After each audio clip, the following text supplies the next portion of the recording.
इसलिए मैं आपसे यही कहना चाहता हूं, अन्न पर पूरा ध्यान हो भाई। तामसी भोजन करोगे तो बच ही नहीं सकते। प्राणायाम के साथ अन्न पर विशेष ध्यान आपका हो तो मन आपके वश में हो जाएगा। और एक बात और मैं आपको बता देता हूं, एक बात कही जाती है कि जिसका मन काबू वो सबका बाबू, यानी कि जिसने अपने मन को अधिकार में कर लिया वो उसने सबका ऊपर अधिकार कर लिया, ऐसा समझिए आप।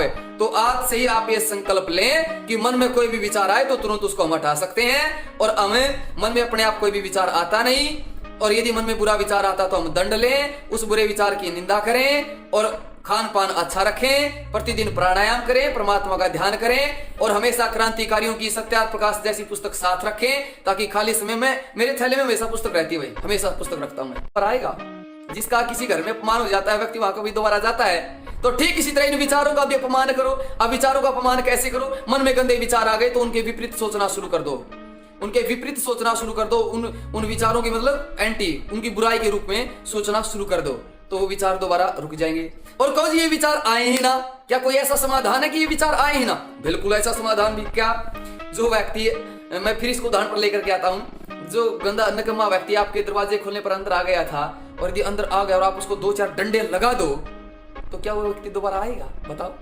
तो इसलिए दंड शास्त्री प्रजा, दंडी संपूर्ण प्रजा के ऊपर शासन करता है। यदि मन में गंदे विचार आ गए तो दंड लो। अच्छा आज मेरे अंदर ये विचार आ गए, ठीक है आज मुझे भोजन नहीं करना, आज मैं भोजन रोक देता हूं, मैं भोजन रोक देती हूं। या कुछ और दंड ले लें, भाई मुझे 1 सप्ताह तक भोजन छोड़ देना है, 1 सप्ताह तक मोबाइल का प्रयोग नहीं करना, कुछ भी आप दंड निर्धारित करें।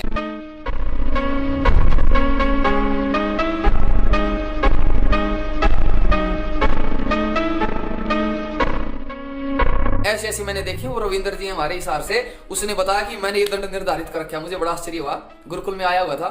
और भी तो इसलिए आप क्या करें, जिस तरह व्यक्ति को डंडे लगा देंगे दोबारा नहीं आएगा, इसी तरह गंदे विचारों को भी डंडे लगा दियो दोबारा नहीं आएंगे। तो ये बातें आप जब करोगे तो इससे आपको बड़ी मजबूती मिलेगी। लेकिन अगली बात एक और है, क्या कहते हैं कि खाली मन शैतान का घर, जितना आप खाली रहोगे उतने ही गंदे विचार आपके अंदर आएंगे।